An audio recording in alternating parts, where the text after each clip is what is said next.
Welcome Anjan Sundaram, Jason Burke, Lucy Morgan Edwards, Edward Girardet, and Declan Walsh in conversation with Madhu Trehan. Thank you. Please give them a warm welcome.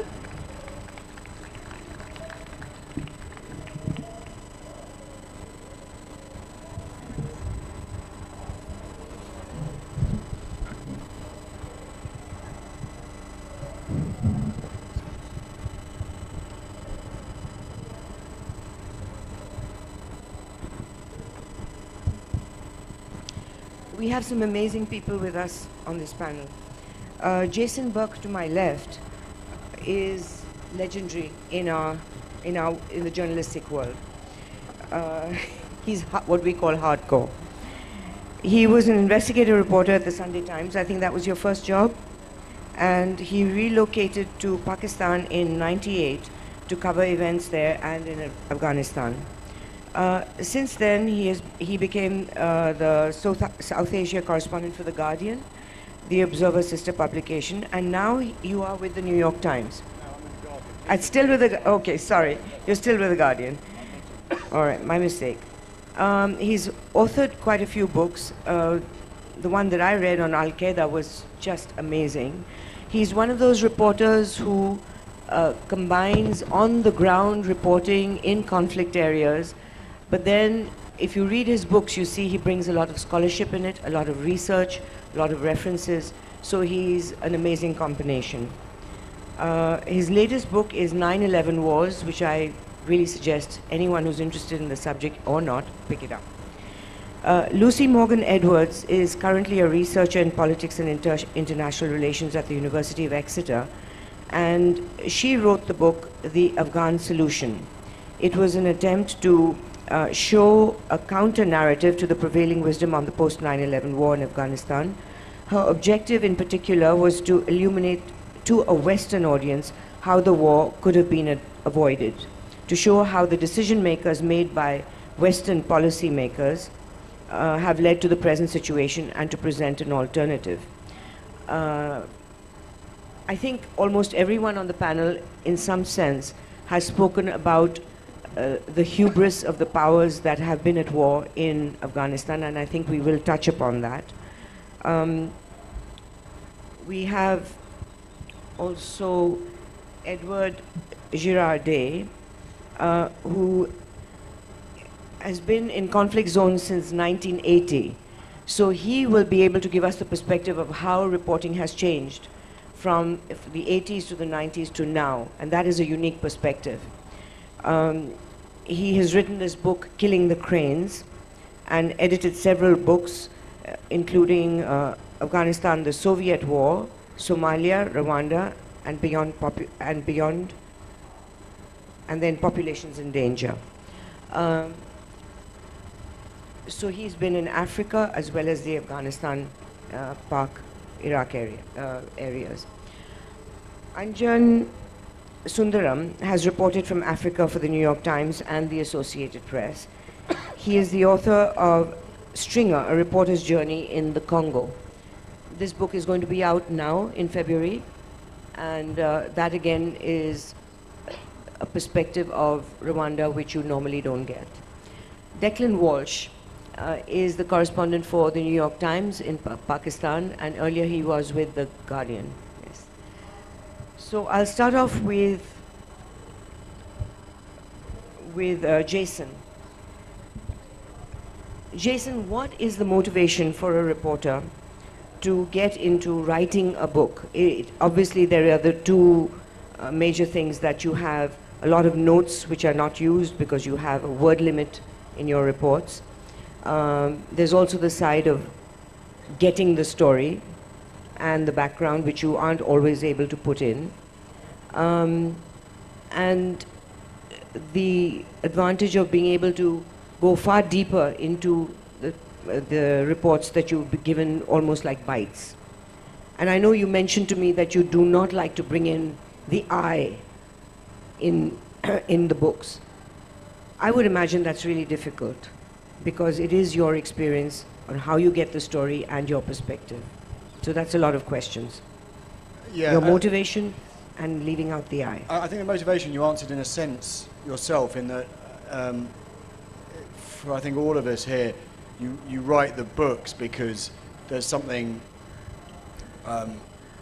much more intellectually fulfilling about writing at that kind of length. I mean, that gives you, well, two things. One, it gives you the space to explore all these things that you can't otherwise explore, particularly if in daily reporting you are keeping the eye, as you say, out.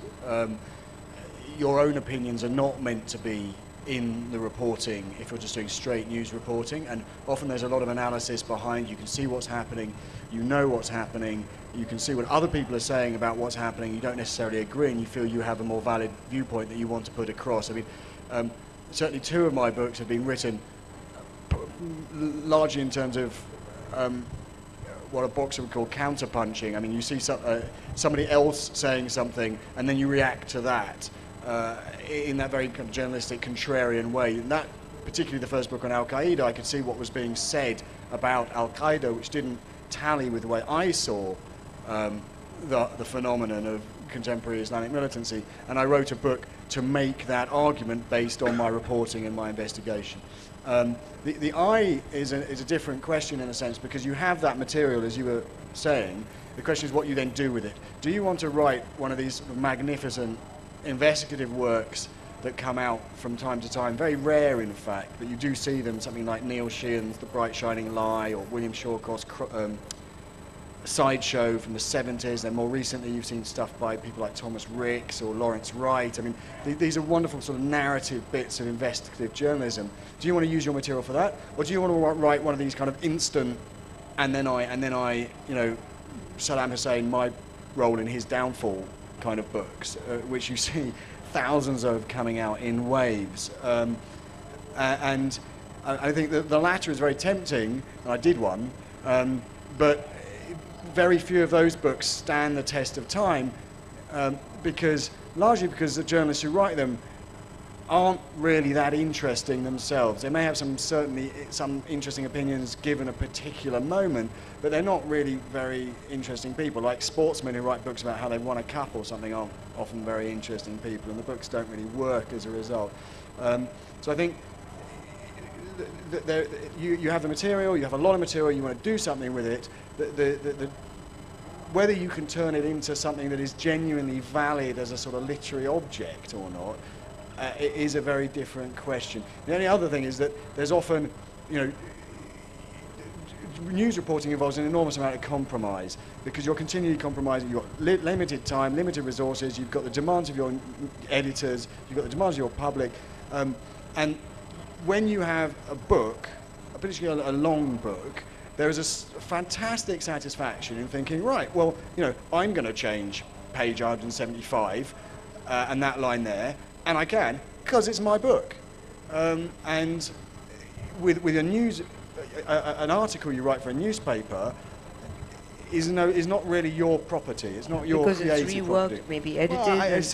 Well, you're out of control. Yeah, after a point. once you send it off, Yes. it'll get sub-edited, it'll get sliced to ribbons by your editor, someone will change something in it, the headline will be stupid, it'll be put next to the gardening on page 173, whatever. Or the most important line taken out. Yeah, whatever you feel is most important, you can't get in, they don't understand it properly or whatever. I mean, it's a collective enterprise. You said you wrote a book like that, meaning a bang-off book which included Yeah, I wrote I. a Which one quite was li- that? Road to Kandahar, which has some nice Oh, yeah, bits in okay. it, some nice writing, but I mean, it's not, you know, of the three books I've written, it's the one I like least. I mean, each one did a different thing, and the first one was a sort of some I and some not I, if you like. The two sort of, one was it was a mix of two different styles that didn't really work, so it had a good argument, but structurally was very troubled. The second one is a great, I hope, read. I mean, it's an easy read. You can rip through it. And it's got lots of colour and people and voices. But there's a lot of and then I, which I don't think, really, even now I read it 5 or 6 years later and it's kind of toe-curling. And then the most recent one, there is no I. I mean, occasionally you have a sort of told the author. But there's no...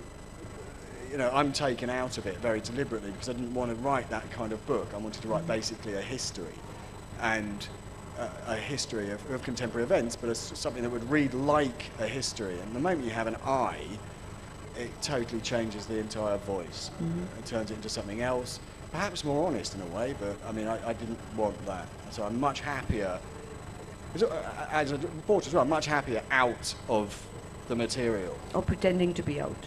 Or pretending to be out, which is, yeah, a broader question. Edward, your book, Killing the Cranes, was it also motivated from using all the material that you had, which was unusable on a daily report, as well as did you focus at all on the craft? Did you, because when you're doing a newspaper report, yes, there may be one or two lines that you think about the craft, but in a book, normally in literature, you think about every sentence as craft. Did you do that at all with Killing the Cranes, or did you write it like you write your reports? No, it was totally different. In fact, I wrote a heavy-duty book, The Soviet War in the 1980s, which was sort of caught between an academic and a journalistic type book. It was okay. It wasn't quite what I wanted to write, but it told the story about the Soviets during the 1980s. But this book, Killing the Cranes, having covered a lot of other wars as well, Angola, Mozambique, Ethiopia, Sri Lanka and so on, I felt that I was also looking at a period which was over 30 years, which made it very difficult, because I felt personally that in order to understand Afghanistan today, you had to understand the past, particularly the main protagonists, the Americans, the Brits and so on, which they weren't doing. And also they weren't doing? Who's not well, doing? in the sense, a lot of people have come into Afghanistan since 2001, particularly the military, and adapt the approach of the war began in 2001. Didn't begin in 2001. It began actually in the in 1978, the summer of 1978. That's how that war began. It's the same war in many ways, but with just different actors, and some of the same actors in different forms. We know that the Americans have not understood Afghanistan. Did the Soviets ever understand Afghanistan? They thought they did. I think in some ways, some of them did. I mean, it's interesting actually going back now and talking to former Soviets who were in Afghanistan, and they're sort of almost gleeful about what's going on now, because they said, we finally understood, and they realized they had to get up. I mean, that's a different story. But I think that the point was that I wanted to write a book, and it's very hard for a journalist to go into the first person, but I very deliberately wrote this one in a first person because I felt that's much more honest. This is what I have experienced. I mean, I was able to cover the war, trekking in and out of the country during the 1980s. I was there in the 90s and 2000s. But I also, having children now and being older, I've become much more personally involved in these mad people who start wars or perpetuate wars, whoever they are. And I felt I had to tell the story. And that was also the title of Killing the Cranes, when a very good friend of mine, whose father is Khalilullah Khalili, who was a great poet, the 20th century poet of Afghanistan, and he was severely wounded when Ahmad Shah Massoud was assassinated, because I was actually up to see Ahmad Shah Massoud, but left a couple of days early because I had the two Al-Qaeda people in the room next to me posing as journalists. I didn't realize who they were. And it was my wife's birthday on September 13th. And I told them that, I had to get back for her birthday. I could face the Taliban, but I couldn't face her. And so I returned, and that probably saved my life, because Massoud Khalili, who was severely wounded there, said, well, Ahmad Shah Massoud, the commander, was actually looking forward to seeing you. I was there for National Geographic. And I really wanted to talk with him about what he thought had happened over the past 20-odd years, his own involvement as a commander, the mistakes he made. I wanted to have that sort of conversation with him. So when I saw Massoud Khalili in 2005,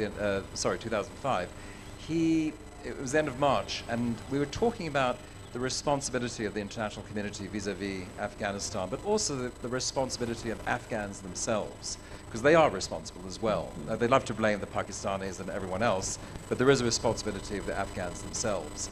And we walked out. We talked about the trauma of war, that Afghanistan is now a nation traumatized in many ways, which happens to every society that's affected by war. And it's also extraordinary to see how people actually come through these conflicts. But as we left, he said, you know, for me, the end of March is always the time when you couldn't hear the sound of your voice for the migrating cranes. And he was referring to the Siberian cranes, which from India and from the wetlands in Baluchistan fly northwards in March. And then we looked at the sky, and he sort of looked at me and said, you know, since being here, I haven't heard a single crane. And then he said, you know, have we even killed all the cranes? And I knew immediately that was a book title. National Geographic, by the way, they killed it. They didn't like it. I was just going to ask you, was it used in your article? They thought it was too romantic. And, but I thought for a book it's important. And I really wanted to tell the story of meeting all these individuals, such murderers, extraordinary individuals, Afghans, Pakistanis, foreigners, the French doctors and so on, but as a story, because I think one has an obligation to make a very, very complex story accessible to the ordinary reader, and that's what I try to do with the book. I'm not saying it's worked. I think I mean, George Orwell wrote Homage to Catalonia of the Spanish Civil War, and in it he had 4 chapters. He said, now, dear reader, you know, the way you used to talk to dear reader, you may wish to skip these next 4 chapters because it's all about the politics. Of course, I read them, but there are a couple of chapters in the books where you have to talk about all this and explain who the players are and so on. So I think for the writing it as a book, and in a way as a general book, I didn't want it to be academic, but I wanted something which would help people get a sense of Afghanistan, a sense of the Afghans, a sense of the war, and the fact that you cannot just simply walk in to a situation and fix it, because that just doesn't happen. Do you think it's relevant at all to consider whether it is reportage or literature? I think all journalists, we like to fancy ourselves as being involved with literature, but it is reportage. But you know, why not? It's what you have reported on, what you have seen, what you have witnessed. I personally don't believe in objective journalism. I mean, when I talk to journalism schools, they say, you know, how do you remain objective? I say, well, objectivity does not exist. What you're aiming at is honest journalism, honest reporting. And perhaps giving the other side, even if you disagree with it. Well, no, giving the other side, but that's why I'm saying giving it an honest assessment of what's going on. Mm-hmm. Because when you actually select a quote or select a passage in your, or a paragraph in your article, you are making a subjective decision. And what you leave out. In what you leave out and what you're putting in. So objectivity is rubbish. It's basically being honest, being accountable. And, you know, Flora Lewis, who used to be grand correspondent of the New York Times, she said what she was trying to do with her reporting was that at the end of a year of, say, reporting on France, she wanted her readers to have a patchwork of understanding of what France was all about. And in a sense, I suppose that's what we're trying to do with books. We're trying to go beyond. We're trying to tell an adventure as well. And, you know, I'm not sure if I can go back to heavy-duty books anymore. I mean, my next one is about Peshawar as sort of the Casablanca of the 1980s, but and I don't want to write that in the first person. I want that to be more sort of Somerset Maugham, the outsider coming, looking at the situation, and then the various actors, you know, their Peshawar. It was an extraordinary period, which began and ended. But it's, you know, that's going to be the challenge of storytelling. Okay, we'll come back to you on how the reporting has changed a little later. Lucy, your book, you wrote it when you saw peace efforts going haywire, and you feel very strongly about that.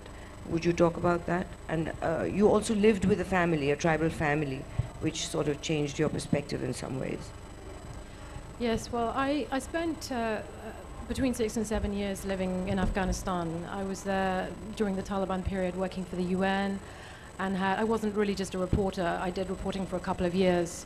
I had other jobs, like working for the International Crisis Group and doing election monitoring. And I started reporting, I'd say, I mean, I did some reports during the Taliban period for The Economist, and again in 2002, 2003. But then, of course, the focus shifted to Iraq, and the editors were, you know, everyone was in Iraq at that stage or waiting to get in for the war there, and there wasn't a great deal of interest in Afghanistan. But I stayed there, and I felt that it was really time to start converting what I'd learned into a book.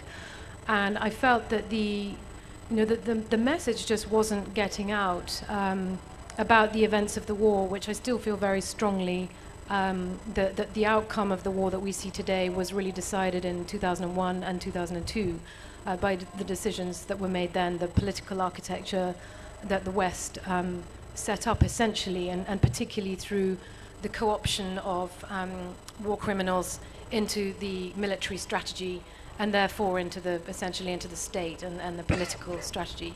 But the main thread of my book, and I wrote this in a narrative form. I used the I because I felt that I needed to take the reader with me. Afghanistan is a relatively complex place, and the book, yes, it is made up of stories, but the narrative is really the peace plan that existed around the time of 9/11 and for 2 years prior to that, that was put together by the most famous Pashtun commander of the 1980s period, Abdul Haq. And that this was, this story, the more I learnt about it, because I was also involved in what was unfolding as in relation to working for the European Union, and working as an election monitor, traveling around all these civil military bases, attending meetings between government and international diplomats. And I just felt that what we were doing, the project that we were doing, was utterly futile and counterproductive to what needed to have happened. And that there was a need to explain and to investigate the peace plan that had existed, and why it was essentially the window of opportunity for that closed with the bombing campaign in 2001. So I investigated this peace plan from the perspective of those who were still alive, who tried to buy into it. I mean, senior Taliban, Mullah Khaksa, who was the deputy interior minister, who was going to turn over a couple of battalions, several of Abdul Haq's commanders, people who were in the military axis of the Taliban, and who were willing to turn over and buy into this new regime around the ex-king. So, I mean, some of those people have been assassinated now. But really, I felt that really this was the story of the war, this massive opportunity that had been lost. And I also investigated the story in London and via the Americans who were trying to get support for it in Washington, D.C. And, there have been several other books written about what was going on with the CIA and various operatives on the ground and people back in D.C. And, they didn't touch upon the Pashtun side of this. It was more about Massoud. It was more running up to 9/11, and then the narrative stopped. So I wanted to tell the other side of the story pre-9/11, but also what happened around 9/11 in Whitehall and in Washington, D.C., from the perspective of our intelligence agencies and those who were trying to persuade them to do something different. And I actually found it tremendously difficult. Obviously, journalism and book writing are two different things, and your editors, as Jason said, they sift your stories and they say, well, this isn't relevant and that's relevant, and quite often that has to do with a bigger agenda, which might not be to do with what the story that you believe is important. And so that's, I think, why one's driven to write a book. You feel that this isn't being told. This needs to get out there. And I had tremendous difficulty in London with agents and publishers. Everyone wanted me to write Blonde in Kabul. They were not interested in the story that I had. It was kind of too complicated. It was like, well, this is history. Who cares? Why don't you write about, your love life and what was going on in Kabul? And so I found that sort of both demeaning, but also, it's very commercial. So I found that it was a struggle to get this out. And to a degree, it's still a struggle to get the story out. But I'd say that it's through anger and passion that I am still engaging with this and trying to get this into the public domain. Edward and Jason, Lucy obviously has a strong point of view on a particular part of the history of Afghanistan. Do you think it's valid for a journalist to push a particular point of view? Well, I think as a writer, it's your perfect right to do so, because you're not being a journalist, you're being a writer. And one does, I think if you're going to report as a reporter, and there are these issues, then you can bring it out in your pieces and talk to the right people and so on and so forth. But I think that the thing with a book is that it really enables you to take a position, and why not? Jason? I think Ed's expressed it very well. I mean, on the book is your work, your voice. It has your name on the front of it, your picture on the back, and it's very personal. Whereas reporting, whether it's an illusion or otherwise, and you and Ed both mentioned the obvious fact that no pure objectivity is possible. But what you're trying to do with reporting is different. I mean, reporting can lead to something literary, if you like, at its apex. Certain types of reporting can actually be literary, but not the sort of stuff that we're involved in day to day. I mean, nobody would suggest that what we're trying to do when you sit down, you've got an hour and a half to write a quick news story is literary, and that's you're a small cog in a very big machine. Now you can bring your own style and voice to it, and over a period of many different articles, as Ed suggested, you can give a particular textured picture of how you view a particular locality or a particular issue. But in the actual writing of a piece, a news story, or even a bigger feature, and a book, and there is a very, very significant difference in terms of authorship. Anjan, you've been in the Congo, and everyone, I think Edward was there, you were there for a bit, and so was Declan. Is your story the same as we're talking about in Afghanistan, that you saw, you were in a conflict zone, you filed your reports, and then there was far more that you wanted to express in terms of point of view as well as texture and the backstory? Sure, thank you, Madhu. So I just wanted to tell you two stories that illustrate the difference between reporting for journalism and also what makes it into a book. Just keep your mic right here. Yeah. So the first story is just before the Congolese elections. This was in 2006. I went to Congo 8 years ago, roughly. I still live in Rwanda today. But 8 years ago, around the elections, I was in a town called Bunia. And there was a militiaman who came up to the town just before the elections and threatened to invade. There was total terror in the city. And as a journalist, I needed to go out and meet this militiaman. And I couldn't find a driver who would take me. And I would ask around, and they said, no, this militiaman, he's really crazy. He kills people, beheads people. He sticks their heads on sticks. He takes out intestines and runs them on roads. We're not going near him. And it turned out I was living at the time with a Punjabi businessman who had a little shop. So I went back that evening and I told him, listen, I'm not finding a driver to go and meet this militiaman. What do I do? And he said to me, I'll take you. And I said, what are you doing? And he said, no, I also supply weapons to these guys, so I know all of them, they're all my friends. So this is the sort of thing that you couldn't get into a piece of journalism, but it's such an interesting backstory. So we were driving through this territory up to meet this militiaman that other drivers were terrified of, but we were windows down, Nusrat Fateh Ali Khan blasting from the speakers. The guy had no fear. The little rebels or militia soldiers would come up with their guns and stick the guns into the car. This guy would just wave them away, take me to the general, take me to the general. And like, irreverence. And he was in fact the best person to go into that militia zone with. And so he became the story that made it into the book, whereas, and the 400 or 700 word journalistic piece that I wrote was so little of the story.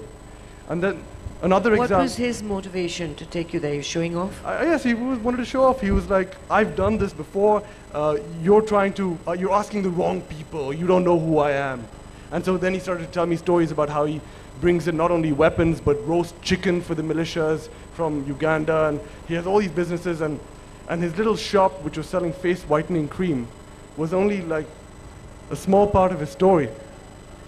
Now, the second little story that I thought was also illustrated this sort of experience that demands a book in a certain sense was just after the elections. All the journalists had left Kinshasa. The results were announced, and the winner and the loser started to fight it out on the streets. They sent their own armies onto the streets. The city shut down. There were tanks, there were soldiers everywhere. For 3 nights you were hearing only gunfire, morning and night, morning and night. You couldn't sleep even. You'd wake up in the middle of the night, there'd be gunfire again. It got terrifying. So I went out. I was stuck. The factory had shut down, but all the workers, I was stuffed into one of their rooms. So I came out and I knocked on the neighbor's door after 3 days, and I was like, what's going on? We need some help. And his response to me was, do you know programming? Do you know C++? And I said to him, what's wrong with you? What about that? And he said, oh, that will go on. And so, again, you have to respect these people, expatriates, locals. They've been in these wars for such a long time.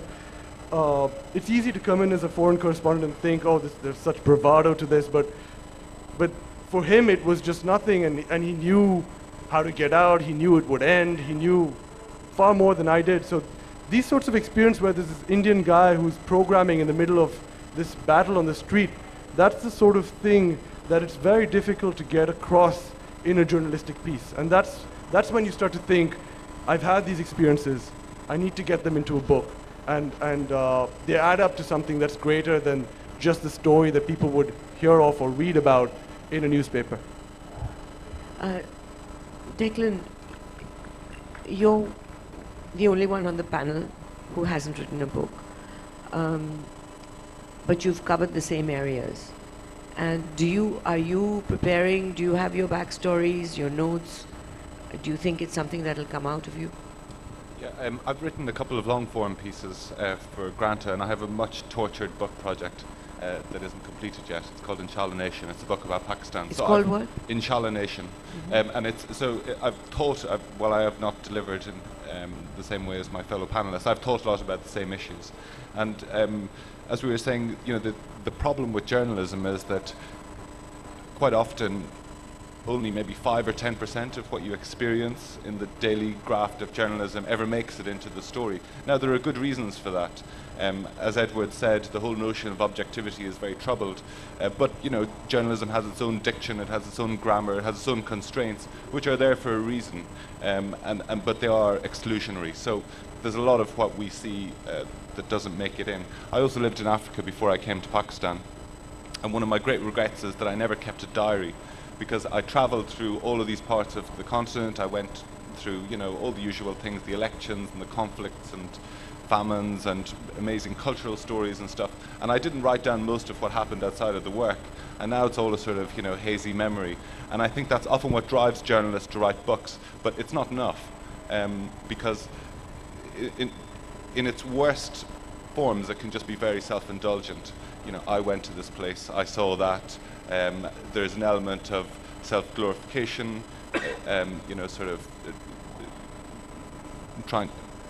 pretending that you're helping people to live these experiences vicariously, whereas you just like to show that you've been there.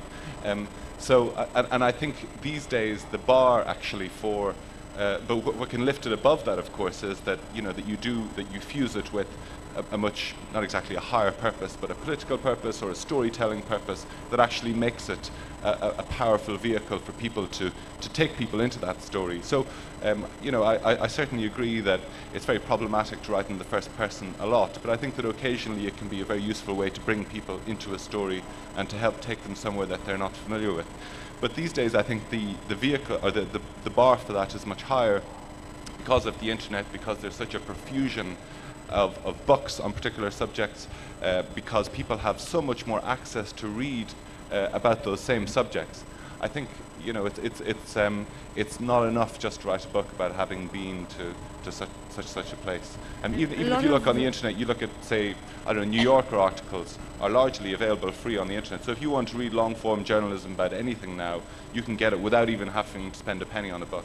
And a lot of news organizations are adding blogs, including New York Times, where the backstories do come out. That's where right. the reporters are pouring out how they got the story and things which normally don't go in a regular report. Yeah, that's part of the globalization of journalism. I mean, you see it particularly here in India. The New York Times has the India Inc. blog. Yes. The Wall Street Journal has its own. Many British papers have sort of ramped up their coverage here to try and reach out to the Indian audience as well as as well as their sort of core audience abroad, or indeed just to a general global audience about this subject. So yeah, I mean, there's so much out there now for people to read. I think for a journalist to write a book, you've really got to be saying something that that clearly isn't just about yourself. Yeah, it's more deeper, going deeper into the story, and also the freedom that, for example, I know that there were reporters in Kargil who did not report something that we all saw in Dras, a Pakistani soldier's head on a stake, and they didn't put it in their daily reports, but two of them, one of them put it in a book and one put it in a report later. And obviously there must have been restraint from the news organization, who either rejected it or would not put, or told them that this is for whatever reason. So I think, would you agree, Jason and Ed, that it also takes the shackles off, that you're not conscious of, as you mentioned, you're not conscious of the editor cutting your copy, or you have to stick to the news organization's policies. You have complete freedom in actually reporting things more in more detail, which would otherwise be difficult in a daily report. I think that it's an interesting example, particularly here, where you're talking about Kargil. I mean, just a brief aside. I mean, I have to make a confession that I saw it and I did not report. You didn't write. Well, because you're writing that's a particular context, and I think there's a difference between what that is, which is Indian reporters reporting on a war in which the Indian army is engaged in what was being depicted, wrongly perhaps, but depicted nonetheless, as an almost existential struggle against the existential enemy, Pakistan. And so you're in an incredibly charged environment, which a foreign correspondent isn't by virtue of being a foreign correspondent. And I mean, we've seen in the last 6 weeks, 2 months, that the best and the worst, in a sense, of the Indian media reporting on India, in that the coverage of the gang rape story within India was, to me, extraordinarily, and this probably sounds condescending, it's not meant to be, but it was extraordinarily mature, sensible and reasonable, of a story that could have lent itself to the most dreadful type of sensationalization. And even, those outlets who are usually criticized for being fantastically sensational weren't. And I thought that was a really, really interesting moment, showing how the Indian media had reached a particular critical point. And then about 2 weeks later, we had this business with the decapitation, alleged or otherwise, of the Jawans and soldiers up on the LOC. And immediately the Indian media just went into full kind of Pakistan mode. And so the context you're talking... The TV channels war had actually started. I know, it was like that thing. So is it war? Yes, right. Roll out. What's wrong with you? Why aren't you having a war? Yeah, roll out. And it was extraordinarily, again, sort of fierce in the reaction. So, that's, in a sense, the book plays that essential role internally for reporters like, you found yourself in that situation. And then, even after, when tempers have cooled down a bit, you can do that. The other thing is, obviously, now you have this embedding element. So you quite often have reporters, it's not actually a new thing. I mean, it goes back to, in 19th century, early 20th century, Winston Churchill was writing as a correspondent and an army officer. So, I mean, the ultimate embedding in that you're actually carrying weapons and fighting. And I think journalists, Russian journalists, Soviet journalists in the Afghan war in the 80s carried weapons, did they not? I mean, they went out on sort of operations. I as sort of Declan too, and others have been here on patrols with the US or whoever in Afghanistan and elsewhere, and you certainly don't go out carrying, an M4 rifle. I mean, it would be unthinkable. But if you're embedded, then with the internet, which is something that Winston Churchill wouldn't have had to deal with, you have this extraordinary situation where you could be out on a patrol or whatever, engaged in an incident, see something, let's, for the sake of argument, have a prisoner shot. I mean, unarmed. I'm inventing, but let's say that happens. You then, if you're going to write about it, you write about it in the knowledge that the guys you were with, and you will be on patrol with the next morning, on whom your life depends, if you're injured or whatever, they're going to have to call the medevac, they're going to have to put the dressing on. will be reading your copy. They will have probably read that story because it would have been published up on the internet. They will have downloaded it, or somebody in their battalion or headquarters will have read it, and they will know that you've just basically described them all as So there as could be killers. that oops moment, sorry, my gun went off. Well, I mean, whatever, or maybe you quote the guy saying, "Oops, sorry, my gun went off," and whatever. But the fact is that immediacy, it can lead to leads to a whole range of very significant issues that, to come back to your original point, a book could then deal with. One, because it's later. Imperfectly, because it will come out, even if it's an instant e-book, it's going to take some time to sit down and write it out. You won't be in that context any longer. It provides a space where that kind of thing could be revealed.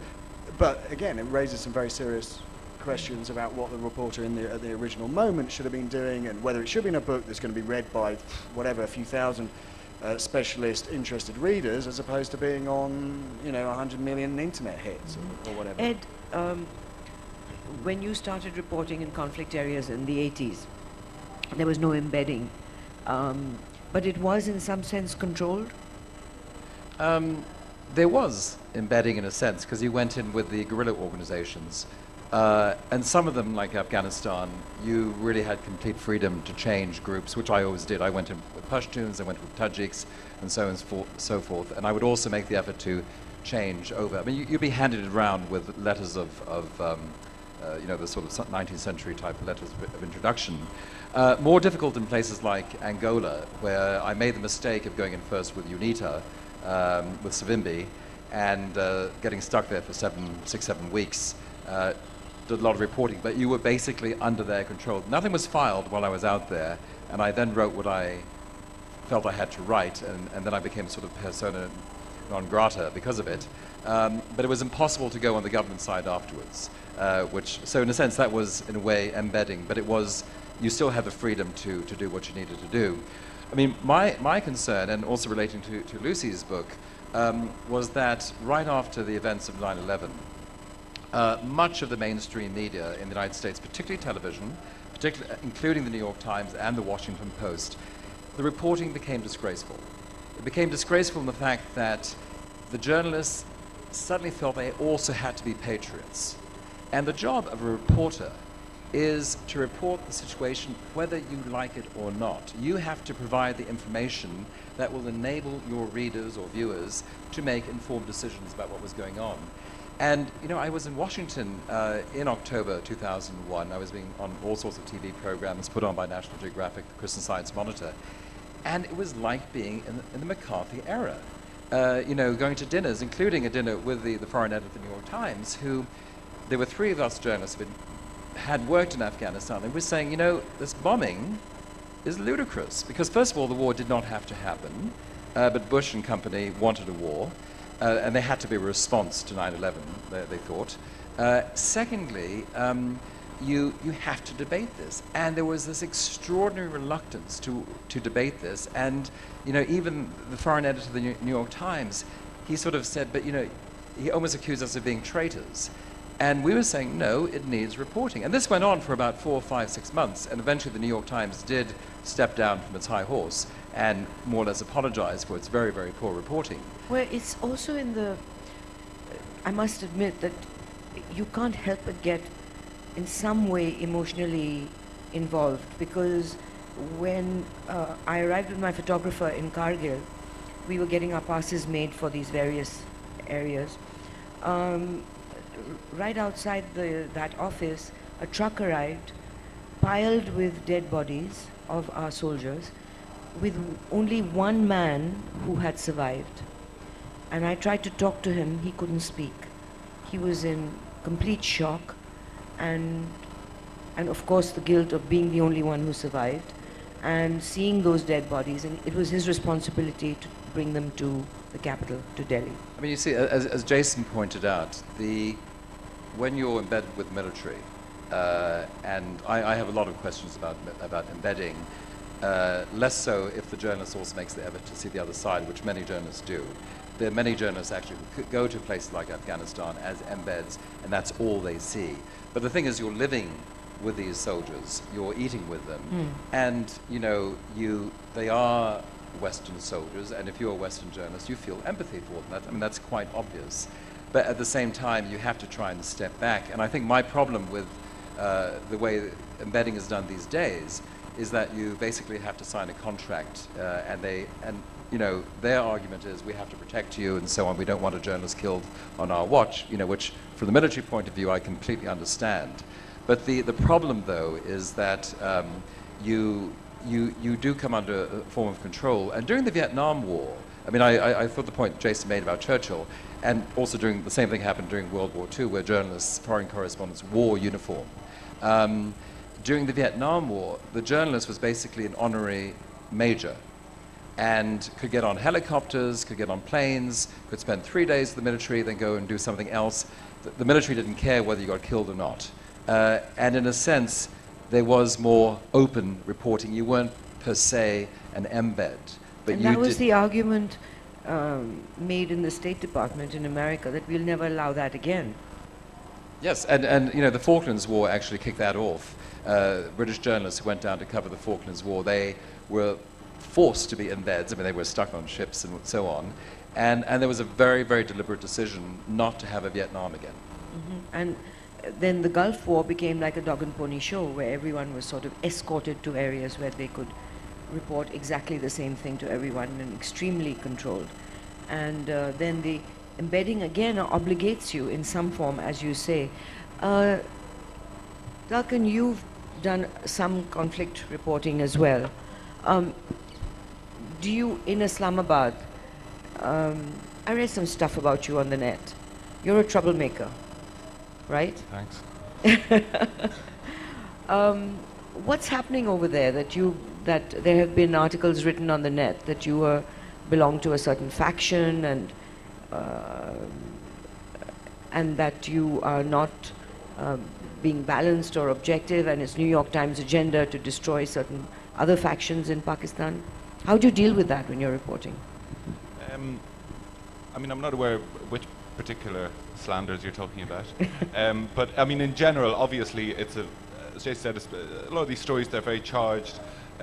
You know, people in a country like Pakistan, people often read motive into things where there isn't one, or where people have professional motive, or a genuinely professional motive. Obviously, there's a lot of paranoia about people operating with intelligence agencies and that sort of thing, but that's par for the course. I mean, I've lived in Pakistan now for 8 years. I've had lots of people say nice things, I've had lots of people say unpleasant things. The internet has now given a greater amplification to that, particularly through Twitter, I find. So you get instant feedback to anything you write. And clearly, it seems to me there are people who are genuinely interested in what you write and who want to criticize it fairly. And then there are people who basically have an agenda and, you know, want to have a go at you. And frankly, you know, that's fine with me. I mean, as long as it doesn't hurt my ability to do my work or endanger me personally, I mean, it's a free world. Are you being observed and watched there? Are you followed? In Pakistan? I'm sure there's some degree, yeah. And your phone's tapped? I don't know. Yeah, I don't know. But I'm sure it has been at some stage, but just as it is in many countries, frankly. Yeah. I've been told we have to open this now to questions. Any questions?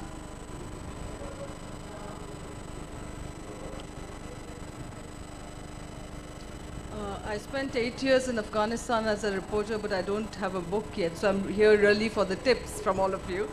But I did have a question for the panelists. I don't know whether you see yourselves as war correspondents or correspondents in a zone or area of war.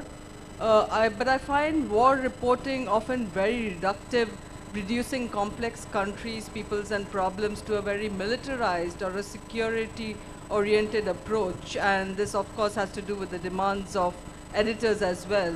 I'm wondering whether it's time to push the borders of that kind of reporting, or do you think there are other non-war correspondents who would do that better?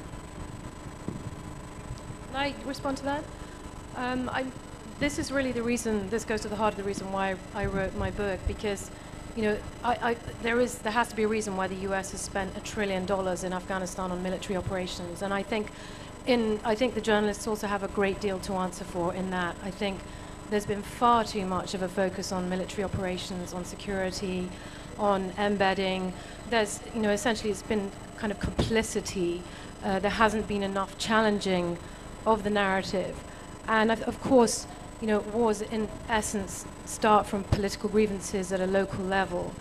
And I think that this emphasis on military, the military is supposed to be there to fulfill political objectives, but I don't see that it even begins to ask itself what those political objectives are. And that's where the value of a book comes in, because you can get into a book those more localized stories, the stories that your editors might leave out because they have a larger agenda perhaps. Not many media organizations are owned by bigger corporations who possibly have some kind of interest in the military-industrial complex. You have to follow the money. But basically, it is very, very important to understand the political stories on the ground, and that's what I was trying to do with my book. Can I just say in defence of my colleagues that I don't know any reporter, serious reporter, who calls himself a war correspondent. It's not a technical term in a profession. It's actually a sort of Hollywood subgenre that's been created through films like Salvador and, sort of people running around with 3 divorces and a lot of pockets and a scarf. Nobody actually has under their name, by, whoever, war correspondent, your South Asia correspondent or Pakistan correspondent.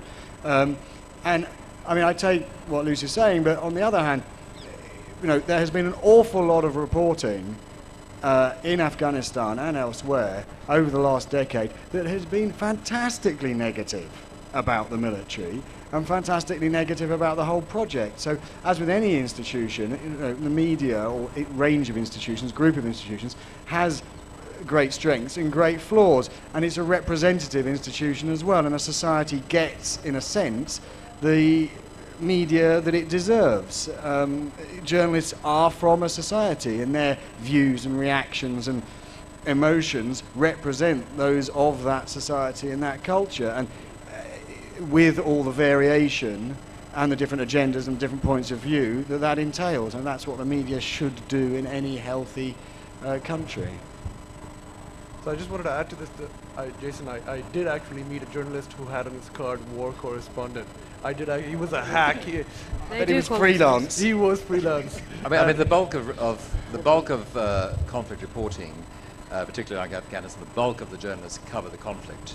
And in fact, one British newspaper, which remains nameless, one of the correspondents told me she was being sent back in order to cover the withdrawal, not to cover Afghanistan, but to cover the withdrawal. Just to answer your question, though, I just wanted to say that your question gets to the heart of what a book needs to have, and the important thing is not the conflict often, because that gets reported in newspapers, but it's the characters behind the conflict. These people who are living the war day in and day out, often you live with them, you meet them, you travel with them, and they often become the subjects for your book. And they often don't make it at all into your journalistic reporting. So if you're looking for tips, that's the sort of thing you should look for. Look at your notes, look at your phone numbers, look at who you exchanged emails with, try to remember your conversations, where you had lunch, dinner, who were your friends. The other thing to say is I think as a woman, you are in quite a privileged position. I'd say most journalists are men. War reporting is a sort of very masculine domain. But I think as a woman, of course, in Afghanistan, you get access to the other 50% of the population that your male colleagues don't get to meet. But you also get, I think that you somehow you can be more trusted. And I went when I was a journalist, I went to Jalalabad. I was covering the poppy story.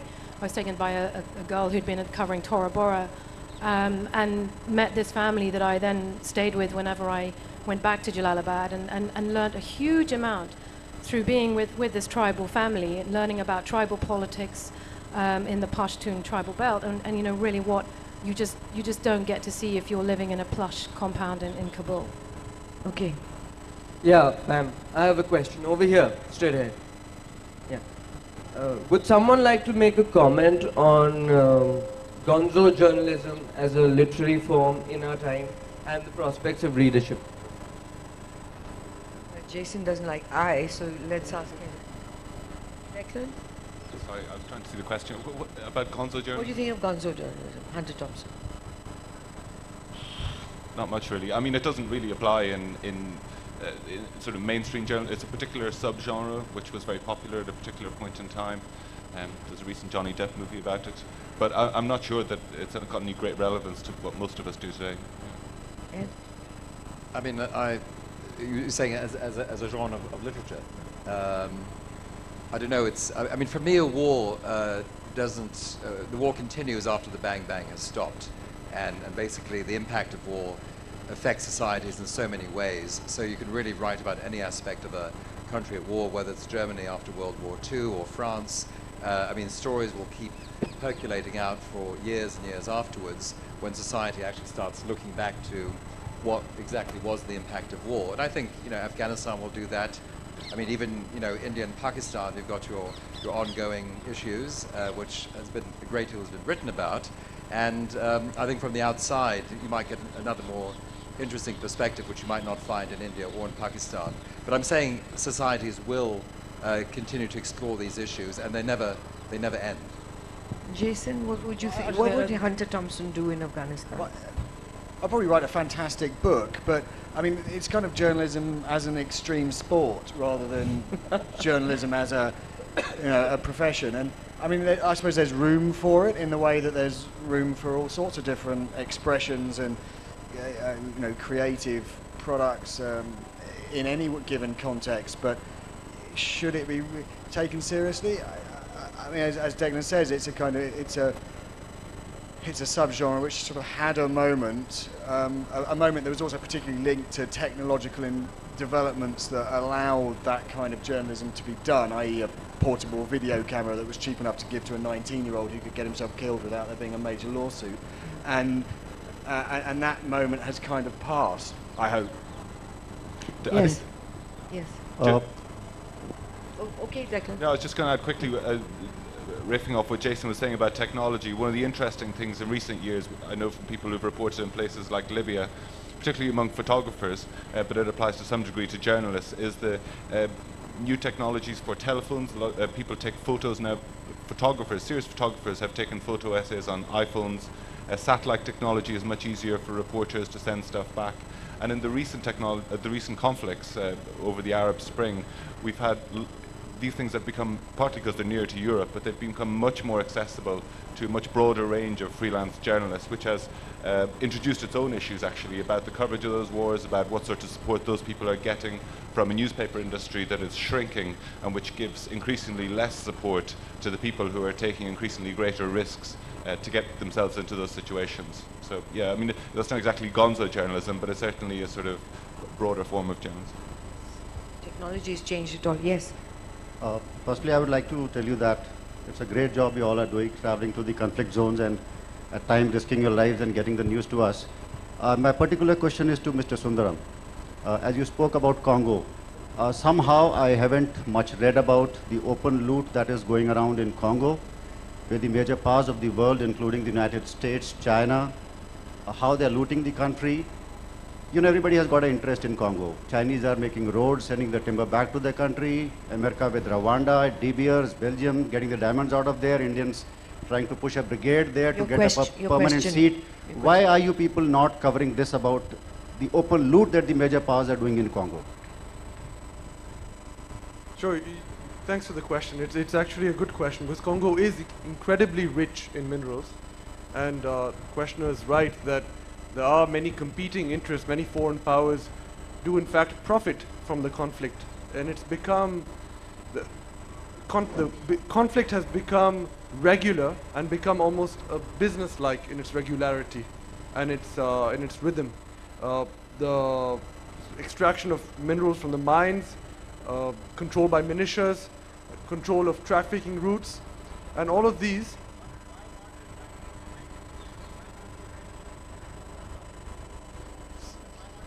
So to answer your question, so all the NGOs are not fronts for foreign countries. I think that needs to be said. There are many good people who have good intentions, who are coming to Congo trying to rectify the situation. You're absolutely right that the situation is not being fixed. And a big reason for this is that there's no regulation in that region. And the minerals, it's a free-for-all. It's a kind of Wild West, which is why when you go in, you find a lot of competing powers, a lot of ad hoc companies and organizations, and even military forces backed by Western countries, but coming from neighboring countries, who are there to profit from the minerals. I think there have been enough reports on it, though. I disagree with you. I mean, one thing which one has to bear in mind is that every conflict I have ever covered, it's all about money and power, and that's what it's about. And Congo as well. There's a lot of. It's not just the foreign powers. It's countries like Zimbabwe, where the Zimbabwean government, Mugabe regime, the generals have done extremely well out of Congo, and that sort of thing goes on. But wars are about factions wanting power, about governments wanting power, about private. I mean, the amount of money that is made in conflict situations, whether they're by Americans, whether by Indians, by Pakistanis, by Chinese, by Afghans themselves, is extraordinary. I mean, it's mind-boggling. I should add that the reporting that was not done when WikiLeaks released some cables regarding Eastern Congo, one did see a side to the governmental interests in Congo's riches that one did not see from the reporting. I think this needs to be said. Journalists did not have access to that kind of information, and it was not clear to many journalists reporting, and many of the reports that came out of Eastern Congo did not make clear that Eastern Congo was a strategic interest and strategic priority for many countries. Did you chase up that story? Certainly, certainly. Yeah. Okay, a last question. Whoever has the mic. Yeah. Hi, my name is Mohsin Mansouri. I just wanted to ask one question since I lived in the United States for the last 20 years. And I see, I love America because even though I'm from India, I've seen there the media, New York Times or Washington Post or CNN, they are mostly 80% of people, they follow what media says there. Do you believe that anyone can take my question? That media there is one-sided and they're not reporting anything. As you can say, Al Jazeera used to be like really violent speaking up. Now, I think one of the American companies took over there. So what do you say about this? I think there are always reporters. There are a lot of really good reporters around, including new generation reporters. I think the big problem right now for accurate investigative reporting, I mean, I'm throwing the word investigative as a buzzword, is really depends on the resources that media make available. And I think, whether it's the New York Times, the Christian Science Monitor, even CNN, I mean, even Fox Television, believe it or not, there are producers who take their work seriously and try and do proper reporting. I think it's often a struggle with editors. It's a struggle with publishers. We have to remember now, I mean, there's a lot of money in certain types of media. There's pressure from publishers. But I think there are journalists who are very serious about trying to do good reporting, but the resources are simply not there. And I think this is really, Declan touched on it, this is the big challenge in the years ahead, from my point of view, I think the quality of international reporting has dropped dramatically. We're not seeing the foreign correspondents out there anymore by mainstream media. It's much more difficult for freelancers to survive. It was I had a great time as a young reporter. I could go anywhere in the world. I could make a living. It's much more difficult now for young reporters. And, a lot of newspapers are firing their reporters and saying, we'll keep you on. We'll give you a desk and a telephone, but you've got to find your own funding. So there are 4 or 5 foundations in the States that are funding this sort of thing. And, but the trouble is, the investment is not there, or the investment is diminishing. Yeah, if I could just add to that. I mean, there's I think the problem is not, this isn't because I work for an American paper, but the problem is not about the reporting in those particular papers. It's more that the multiplicity of voices has reduced at an astonishing rate in the last, 4 years, I guess. I mean, I know when I started my career, I would be in Africa and later in Afghanistan, and you would have correspondents from the Baltimore Sun and the Philadelphia Inquirer, and a whole host of small American papers had their own foreign operation. I used to string for the San Francisco Chronicle, all of those papers now, almost without exception, have either closed down their own bespoke foreign operation, or they've even stopped taking copy from other people and they just use the wires. So the problem is not, I think, necessarily about the quality of the reporting, because I mean, certainly at the New York Times where I work, there's still a pretty impressive range of resources put at foreign reporting, but rather that you just don't have that broad range of voices which gives the entire report that sort of richness, really. I've been told that we have to stop. I'm really sorry. Thank you all for your contribution. Thank you.